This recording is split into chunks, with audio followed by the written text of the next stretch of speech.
Assalamualaikum guys.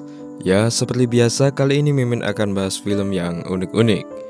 Di video ini mari kita bahas salah satu film dengan ending yang tak terduga, yakni berjudul Nine Queen tahun 2000. Oke, gimana lanjutannya? Langsung saja genjot ke plotnya. Film ini diawali dengan pria polos yang sedang mengamati sebuah toko. Ia bernama Juan. Setelah mengamati toko, ia pergi ke sana untuk memilih makanan yang akan dibelinya. Tampak juga seorang pria yang juga selalu mengamatinya.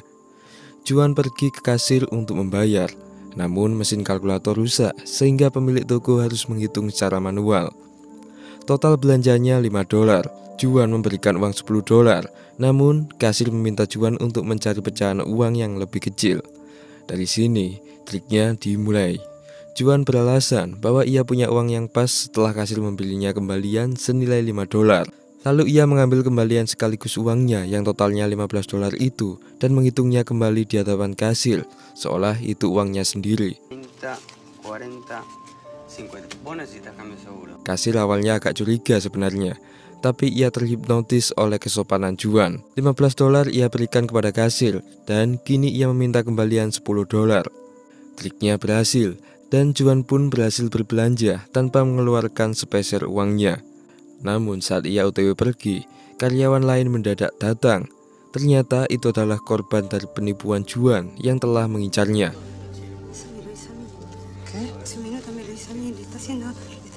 Karyawan menuduhnya dan sang bos pun berniat untuk memanggil polisi. Namun sosok pria muncul dan mengaku sebagai polisi. Ia adalah Marcos. Sang bos pun menyerahkan Juan kepada Marcos karena ia percaya bahwa Marcos seorang polisi. Di sini Marcos juga meminta barang bukti, yaitu uang senilai $10 yang telah Juan raup. Selanjutnya Marcos keluar untuk membawa Juan jauh dari toko. Di tengah jalan, Juan bingung karena Marcos melepasnya begitu saja. Di sini Marcos juga menawarkan seputung rokok. Tanya itu, ia juga membuang barang-barang di sakunya yang ternyata juga hasil pencurian liciknya. Di sini Marcos juga mengakui kehebatan Juan dalam menjalankan triknya. Juan masih tak percaya dan bingung.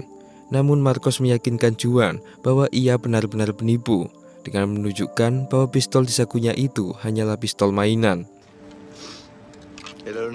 Mereka mulai berbincang-bincang dan sedikit akrab. Lalu Juan berterima kasih untuk penyelamatan yang dilakukan Marcos. Namun di sini Marcos menolak terima kasihnya, lalu meminta Juan untuk membantunya sebagai balas budinya. Marcos curhat bahwa dulunya ia mempunyai rekan kerja yang bernama Turso, namun sepekan terakhir ia kabur begitu saja. Dan saat ini Marcos membutuhkan Juan untuk bekerja sama. Awalnya Juan menolak, namun ia berubah pikiran setelah Marcos memberikan uang kepadanya. Saat ini Juan juga butuh uang karena ayahnya juga seorang penipu, dan saat ini ia sedang ditahan. Maka dari itu ia harus mengumpulkan uang sebanyak $70.000 secepatnya untuk menyuap hakim. Akhirnya mereka sepakat untuk bekerja sama. Hari pertama mereka melakukan misi. Pertama mereka melakukan aksi dengan menipu nenek-nenek. Marcos mengacak nomor hotel dan berhasil terhubung dengan nenek untuk berbicara lewat telepon hotel. Marcos mengaku sebagai cucunya dan mengatakan bahwa ia membutuhkan uang $100. Nenek pun percaya. Pada akhirnya Marcos mengatakan bahwa uangnya akan diambil oleh temannya dan Juan pun mengambilnya di depan hotel. Rencananya itu berjalan mulus. Mereka diberi nenek-nenek itu senilai $100 dan sebuah cincin emas. Di sini Juan sebenarnya kasihan melihat nenek-nenek yang ditipunya itu, karena selama ini aksinya tak pernah sampai sejauh itu. Tapi setelah mendengar ucapan Juan, Marcos marah dan menyuruh Juan untuk membuang semua hati nuraninya itu. Karena kegagalan utama mereka adalah akibat dari rasa kasihan itu. Selanjutnya mereka melakukan aksi kedua, yaitu di sebuah restoran. Marcos memberikan uang $1 kepada Juan. Tapi di sini ia menyobek pojok uangnya. Juan membawanya untuk dibelikan kopi di restoran. Setelah uang masuk ke kasir, secara gantian Marcos masuk restoran. Ia hanya duduk di sana. Namun sesaat kemudian ia memanggil pelayan untuk meminta kembalian senilai $100. Namun pelayan melawannya karena ia tahu bahwa Marcos belum membayar sama sekali. Marcos pun langsung memanggil manajer restoran untuk melapor bahwa pelayanannya ini sangat buruk. Marcos juga meyakinkan mereka bahwa $200 telah ia berikan. Agar manajer itu yakin, Marcos menyuruhnya untuk mengecek uang kasir apakah ada yang sobek. Dan ternyata ada, yang sebenarnya adalah uang yang dibawa Juan itu. Akhirnya persengkokolan mereka berhasil dan meraup keuntungan senilai $100 lebih. Selanjutnya mereka berjalan-jalan mencari target. Namun saat itu Marcos menelpon teman pribadinya dan itu bersifat rahasia. Setelah melakukan telepon, Marcos mendadak menyuruh Juan untuk pergi. Ia mengaku bahwa Tulso akan kembali dan ia pasti akan marah jika posisinya digantikan. Namun di sini Juan memohon kepada Marcos agar mereka tetap bekerja sama, mengingat Juan juga sedang membutuhkan uang. Juan juga membuktikan skillnya, di mana ia bisa mengambil tas orang asing hanya dalam waktu 2 menit saja.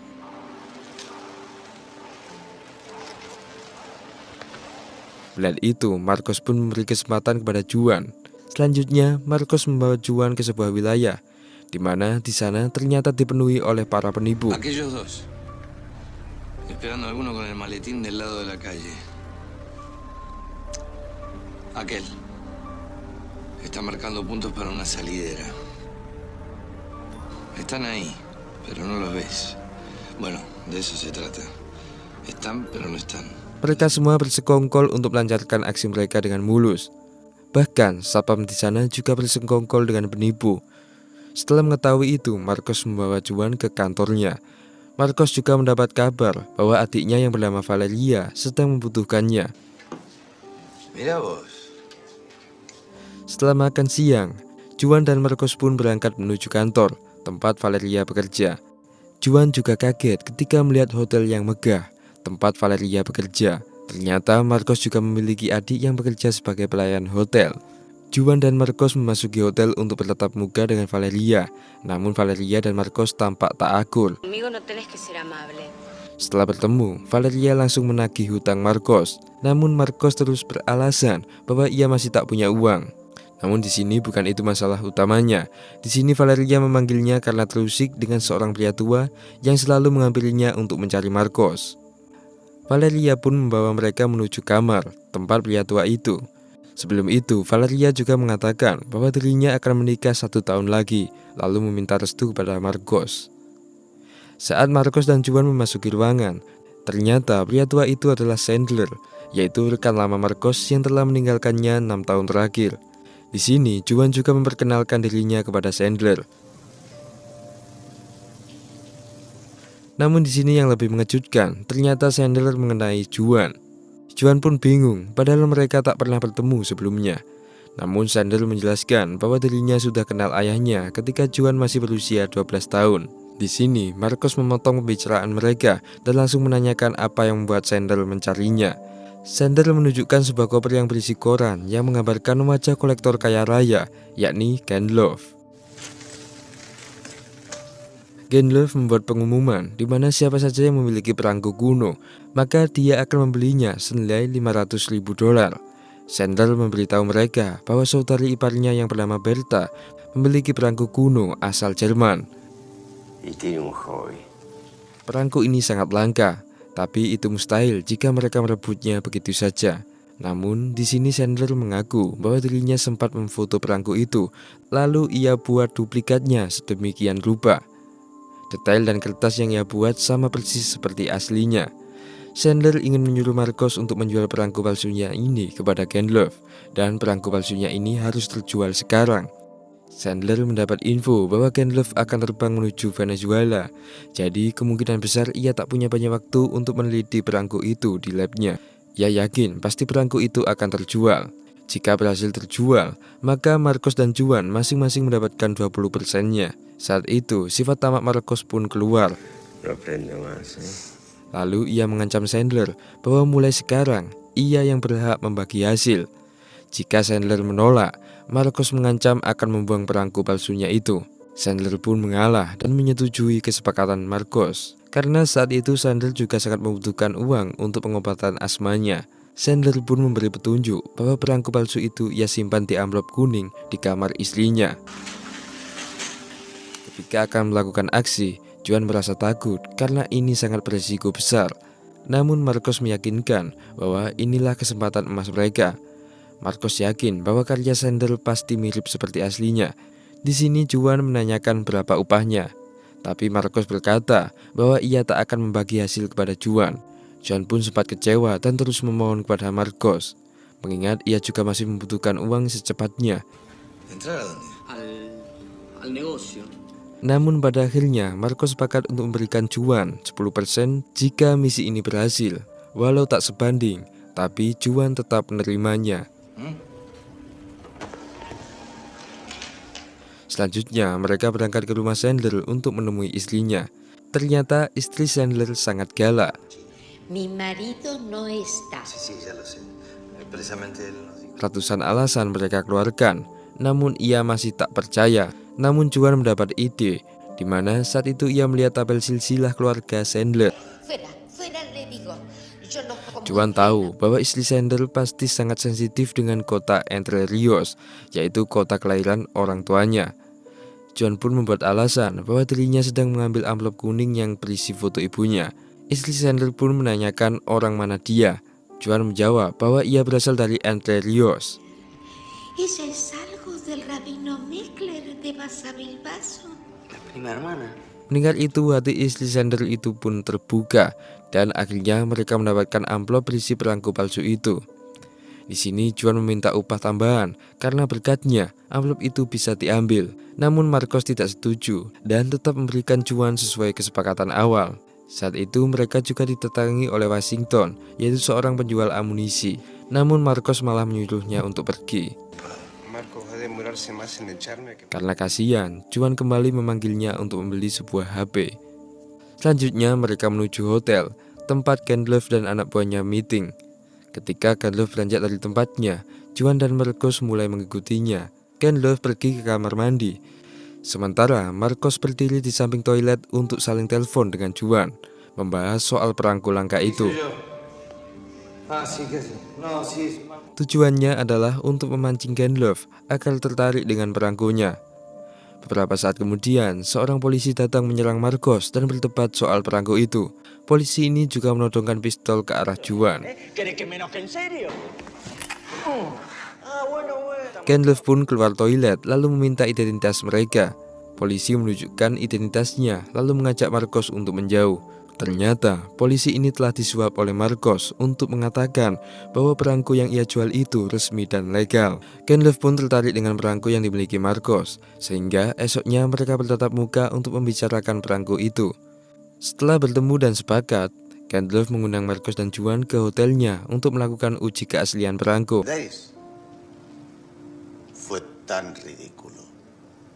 Esoknya, mereka OTW ke hotel tempat Gandalf bersemayam.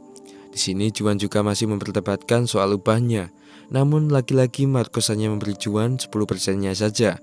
Padahal Juan juga berperan penting dalam misi ini. Namun kini Juan masih menerimanya. Selanjutnya mereka berdua kembali bertatap muka dengan Gandalf. Saat itu Gandalf juga ditemani oleh asistennya yang ahli dalam cek keaslian perangko. Marcos memberikan perangkonya dan mulai diteliti oleh asisten Gandalf itu. Setelah melihatnya, asisten Gandalf mengusulkan untuk mengujinya di lab untuk mengecek keasliannya. Namun Gandalf sangat terburu-buru dan ia mendesak asistennya untuk segera menyelesaikan pengecekannya itu. Karena sekilas sangat mirip dengan yang asli. Asisten pun menjawab bahwa perangko itu asli. Akhirnya Gandalf pun percaya, lalu mereka mulai bernegosiasi. Gandalf menawarnya senilai $300.000. Namun Juan menolaknya karena perangko ini telah ditawar orang senilai $400.000. hace estampilla durante toda su vida. Dengan harga sebesar itu, Gandalf sedikit keberatan dan meminta mereka untuk memberinya waktu sehari. Akhirnya mereka pulang dengan sia-sia. Namun Marcos percaya bahwa Gandalf pasti akan membelinya. Di sini Juan kembali menanyakan soal upahnya. Me estás cagando. Namun lagi-lagi Marcos tetap berpendirian seperti perjanjian awal. Juan sempat kecewa karena ia sangat berperan penting dalam misi ini. Namun Marcos malah menyuruh Juan untuk pergi jika ia tak mau patuh. Anda.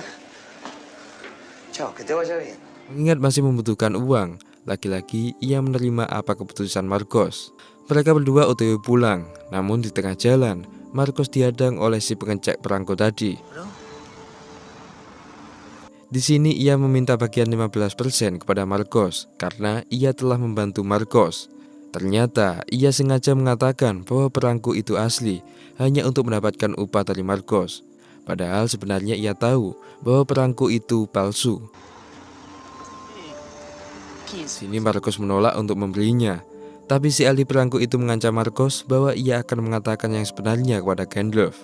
Karena tak ingin rencananya gagal, Marcos pun berjanji bahwa ia akan memberinya 5%. Walau awalnya menolak, namun ahli perangko itu akhirnya menerimanya. Berapa saat setelah kesepakatan, perangko mereka mendadak dirampok oleh orang asing. Mereka mengejarnya. Dari kejauhan, perampok itu langsung membuang tas berisi perangko itu ke sungai karena tak menemukan benda berharga di dalam tas itu. Marcos dan Juan pun kecewa saat melihat perangkonya yang telah rusak. Ketika pikiran mereka semakin pusing, Marcos pun teringat dengan perkataan Sandler bahwa adik iparnya yaitu Nyonya Berta masih menyimpan perangko yang asli. Tanpa berpikir panjang, mereka langsung berangkat menuju rumah Nyonya Berta. Setelah sampai, mereka pun bertatap muka dengan Nyonya Berta dan mulai bernegosiasi. Marcos mencoba menipu Berta dengan menawar perangkonya senilai $70.000. Namun Berta tak sebodoh itu. Ia tahu bahwa perangkonya itu sangat berharga dan akhirnya ia membuka harga sebesar $250.000. Mendengar itu, Marcos setuju dan meminta waktu sehari untuk merundingkannya. Saat OTW pulang, Juan bertanya dari mana mereka bisa mendapatkan uang sebesar itu. Ia menyarankan Marcos untuk melupakan misi ini saja. Namun di sini Marcos tak ingin menyia-nyiakan kesempatan ini. Ia bisa membeli perangko asli Berta senilai $250.000. Selanjutnya mereka bisa menjualnya kembali ke Gandalf senilai $450.000. Itu masih menguntungkan menurut Marcos. Di sini Marcos menantang akan mengeluarkan semua uang tabungannya senilai $200.000 yang ternyata uang hasil hutang dari adiknya yaitu Valeria yang selama 5 tahun belum ia bayar. Dan kini ia meminta Juan untuk menambahkan uangnya senilai $50.000. Juan merasa kesal kepada Marcos. Saat ini ia membutuhkan uang, bukan malah mengeluarkan uang. Namun lagi-lagi Marcos memohonnya dan ia berjanji akan memberinya 50% keuntungan. Namun Juan tak menghiraukannya, lalu ia pergi. Juan berangkat ke kantor polisi tempat ayahnya ditahan. Di sini ia bertatap muka dengan ayahnya sembari bermain kartu. Ayahnya berkata bahwa kesempatannya untuk menyuap hakim hanya tinggal 10 hari saja. Lebih dari itu, maka hukumannya akan diperpanjang. Di sini Juan berjanji bahwa dia akan mengumpulkan $70.000 itu demi membebaskan ayahnya itu. Namun ayahnya menolak pertolongan Juan karena percaya bahwa Juan pasti melakukan tindakan kriminal. Ayahnya itu hanya berpesan agar Juan tidak bertindak bodoh. Dengar perkataan itu, Juan bergegas ke kamarnya lalu memberikan tabungannya senilai $50.000 kepada Marcos. Mereka kembali bekerja sama dan uang mereka terkumpul $250.000 untuk membeli perangko Berti.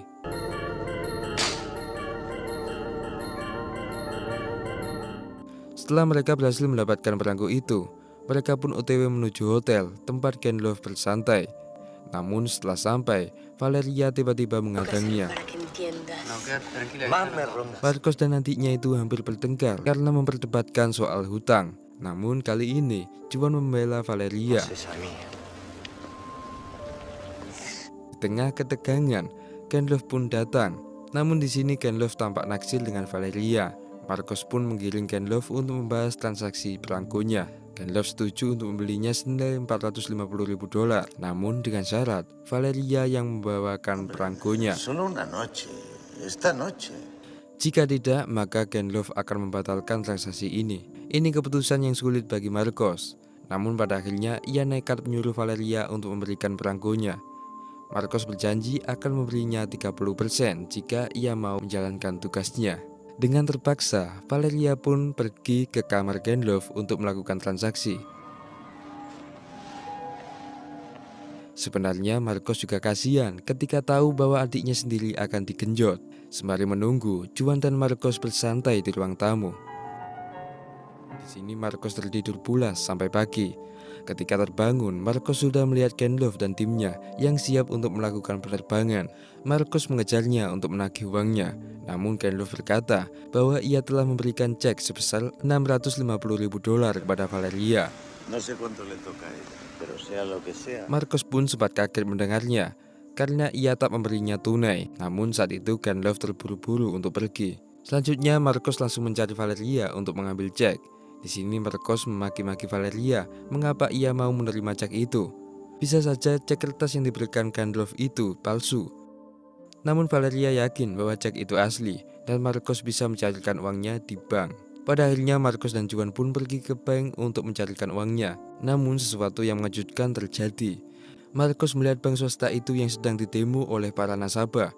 Ternyata setelah menemui petugas bank yang merupakan teman lamanya, ia mendapatkan informasi bahwa bank ini sedang mengalami bangkrut. ¿Qué haces acá? Para investor menarik semua uangnya sehingga bank tidak mampu mengembalikan uang para nasabah, terutama dalam bentuk cek. Pero intervinieron recién hoy. Mendengar itu, Marcos pun kecewa karena cek senilai $650.000 itu sudah tak berguna lagi. Genlove sudah dideportasi dari negara ini. Dengan penuh penyesalan, ia mengambil Juan. Namun kali ini Juan sudah muak, lalu ia meninggalkan Marcos. Setelah kejadian itu, Juan pergi ke suatu tempat yang ternyata berisi komplotannya. Ternyata mereka semua telah bekerja sama. Estoy medio en pedo. Di antara mereka adalah Genlove, Chandler, Nyonya Bertie, si perampok bermotor, dan juga Valeria. Di sepanjang film yang kalian lihat tadi merupakan permainan sandiwara mereka hanya untuk mendapatkan uang $200.000 dari Marcos. Kini perangko asli Nyonya Bertie kembali ke tangannya melalui Genlove. Cek yang diberikan Genlove pada Marcos pun juga palsu. Dan saat ini uang milik Bertie kembali lagi. Di sini Juan dan Valeria juga saling jatuh cinta. Valeria juga mengaku sangat membenci Marcos karena hobinya cuma morotin uangnya saja. Maka Marcos layak mendapatkan hukuman ini. Akhirnya film pun ditutup dengan Juan yang siap untuk melamar Valeria. Dan entah bagaimana nasibnya, Marcos sedang bingung dengan ceknya yang sudah tak berguna lagi. Ditambah lagi ia juga mengalami kerugian. Ditambah lagi uang $200.000 menghilang karena telah dibelikan perangko.